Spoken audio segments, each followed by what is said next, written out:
BSc third year ecology वाले topic में आज हम लोग फूड चेन्स और फूड वेब के बारे में बात करेंगे। सबसे पहले हम लोग बात करेंगे खाद्य श्रृंखला या जिसको हम लोग फूड चेन कहते हैं।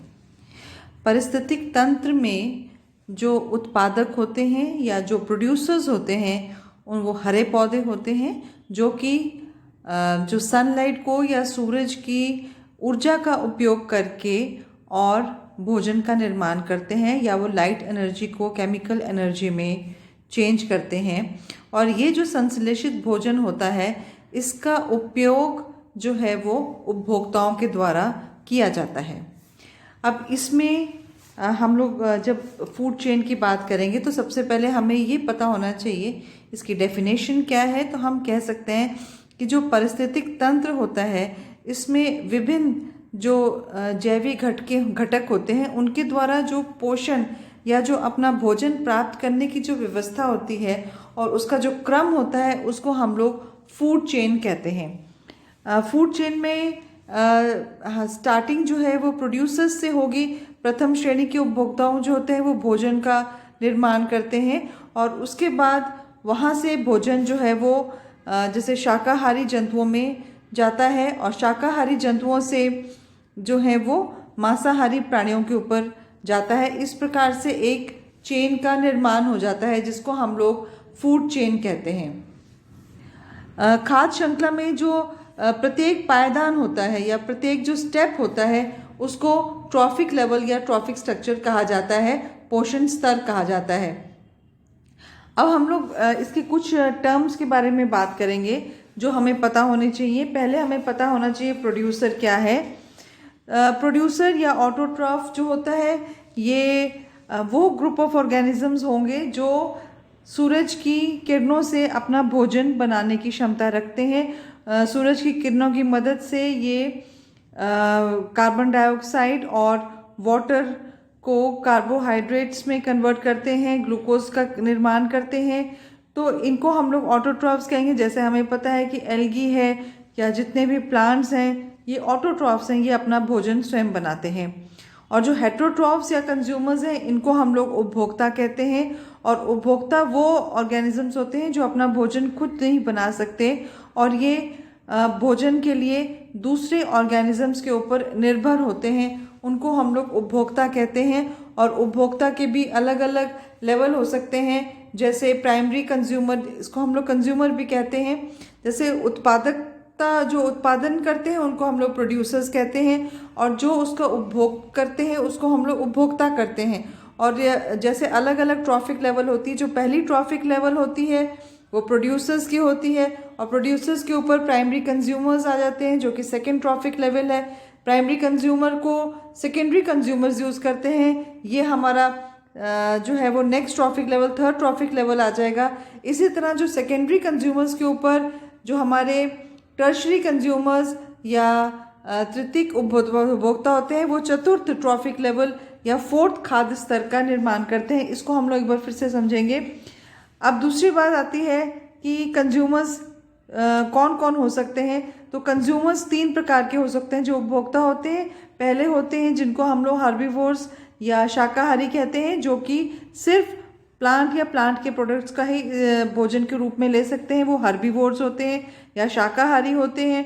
कार्निवोरस वो ऑर्गेनिजम्स होते हैं जो मांसाहारी होते हैं और दूसरे जीवित ऑर्गेनिज्म से अपना भोजन ग्रहण करते हैं। और ऑमनिवर्स वो होते हैं जो कि दोनों प्रकार का, जैसे हम इसमें मनुष्य को रख सकते हैं जो कि दोनों प्रकार की चीज़ों को इस्तेमाल कर सकते हैं। मतलब वो फ्लैश भी खा सकते हैं, मीट भी खा सकते हैं और प्लांट्स को भी खाते हैं, वो हम लोग उनको ऑमनिवरस में रखते हैं। इसके अलावा एक डिकम्पोजर्स भी आते हैं और जो डिकम्पोजर होते हैं, जैसे हमें पता है कि ये वो ऑर्गेनिजम्स होते हैं जो कि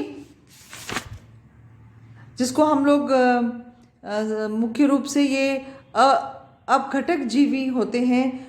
ये खाद्य श्रृंखला में ये जो पौधे या जो जंतु होते हैं उनके मृत व सड़े गले शरीरों का जो कार्बन या कार्बनिक पदार्थ होता है उसका इस्तेमाल करते हैं और उससे ये अपनी ऊर्जा को प्राप्त करते हैं।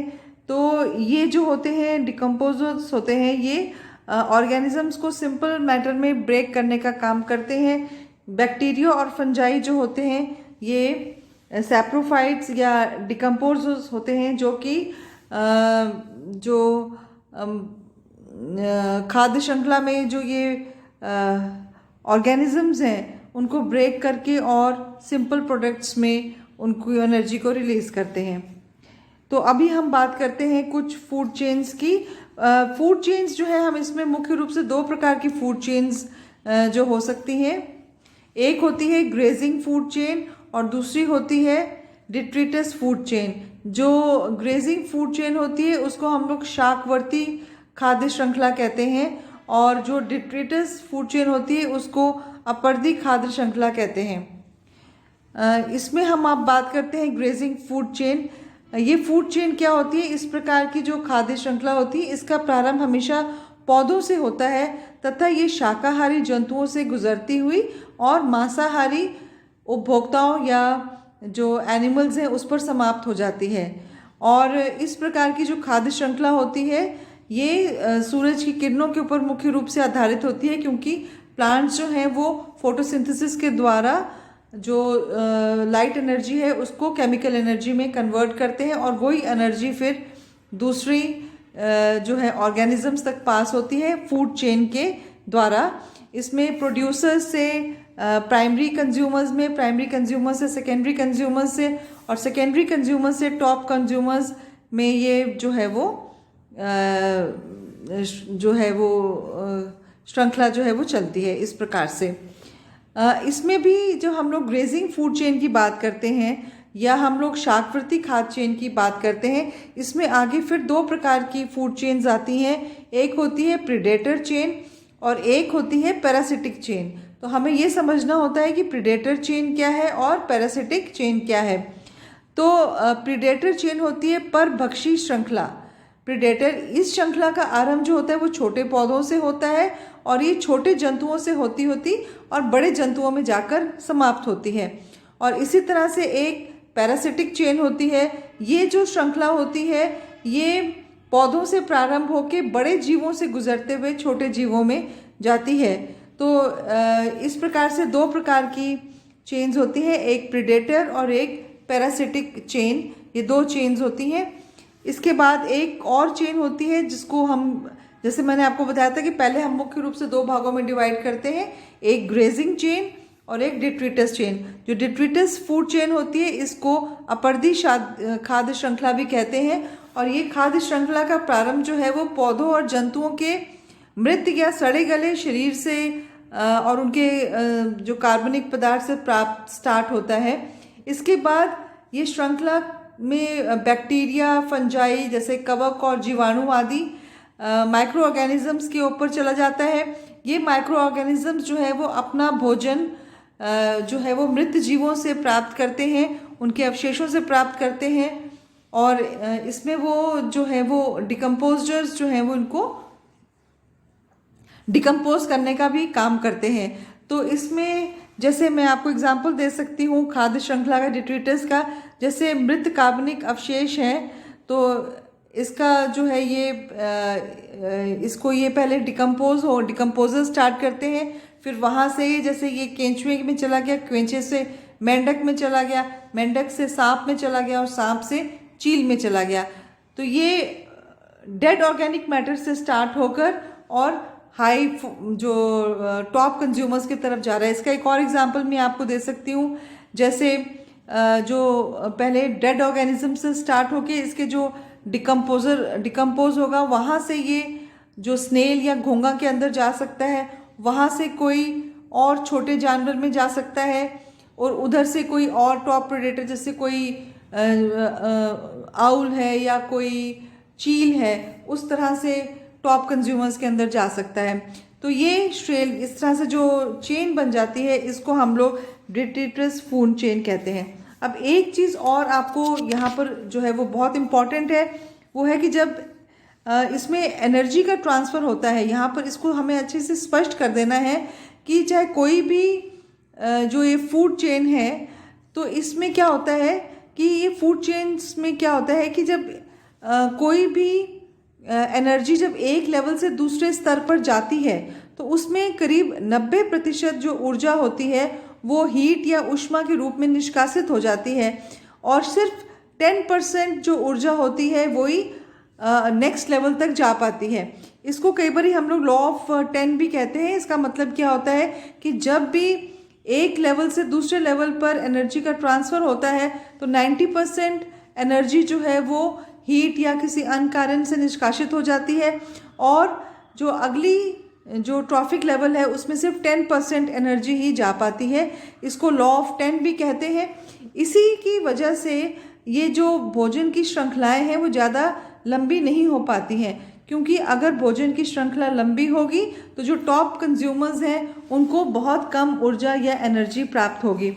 तो इस चीज़ को भी हमें ध्यान रखना है कि जो ये एनर्जी का जब ट्रांसफ़र होता है प्रत्येक ट्रॉफिक लेवल पे तो एनर्जी का लॉस हो जाता है और सिर्फ 10% एनर्जी जो है वो हायर एनर्जी में पहुंच पाती है। इसके बाद एक और शब्द आता है, वो होता है जिसको हम लोग फूड वेब या खाद्य जाल कहते हैं। खाद्य जाल क्या होता है? किसी भी पारिस्थितिक तंत्र में जो भोजन श्रृंखलाएं होती हैं वो किसी तरह से एक ही लेवल पर नहीं जाती है।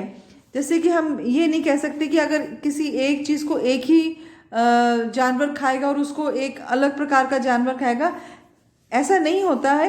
ये खाद्य श्रृंखलाएं जो होती हैं इनका एक जाल बन जाता है जिसको हम लोग फूड वेब कहते हैं, क्योंकि एक ही ऑर्गेनिज्म एक से अधिक तरह के भोजन को प्राप्त कर सकता है। तो इस तरह से इनके बीच में एक इंटरलिंकिंग जो है वो बन जाती है और इसको हम लोग फूड वेब कहते हैं। इसका उदाहरण मैं आपको दिखा सकती हूँ। जैसे ये एग्जाम्पल है, ये एक फूड वेब का एग्जाम्पल है, क्योंकि हमें पता है कि खाद्य श्रृंखला में प्रायः 5 या 6 से अधिक कड़ियाँ जो है वो एक खाद्य श्रृंखला में करीब 5 से 6 कड़ियाँ होती हैं। इसके अलग एक ही चीज़ को एक से अधिक जानवर जो है उसको यूज़ कर सकता है। इस प्रकार का जो एक वेब बन जाता है इसको हम लोग खाद्य वेब कहते हैं। एक चीज़ और इसमें हमें याद रखनी होती है कि किसी भी पारिस्थितिक या जो ये इसमें पारिस्थितिक तंत्र होता है उसमें जो खाद्य का जाल जितना अधिक जटिल होता है या जितना फैला होता है, मतलब फूड वेब जितना अधिक कॉम्प्लेक्स या फैला हुआ होता है वो तंत्र उतना ही अधिक स्थायी होता है। तो इस चीज़ को भी हमें याद रखना है कि ये जो एग्जाम्पल हमें आपको 1-2 एग्जाम्पल्स में दिखा रही हूँ, ये फूड वेब के एग्जाम्पल हैं जिसमें हम देख सकते हैं कि एक ही चीज़ को एक से अधिक उपभोक्ता यूज़ कर सकते हैं और उसको फिर एक से अधिक उपभोक्ता यूज़ कर सकते हैं, जिसकी वजह से नेचर में हमेशा एक इंटरलिंकिंग सी बन जाती है, एक जाल का निर्माण होता है जिसको हम लोग फूड वेब कहते हैं। तो आज के इस लेक्चर में हमने फूड वेब, फूड चेन और ट्रॉफिक लेवल, इनकी शब्दावली और फ्लो ऑफ एनर्जी के बारे में थोड़ा सा डिस्कस किया था। आज के इस लेक्चर में इतना ही। नेक्स्ट लेक्चर में अब मैं आपको एक नया लेक्चर लेके आऊँगी जिसमें हम इकोलॉजिकल पिरामिड्स को डिस्कस करेंगे। Thank you.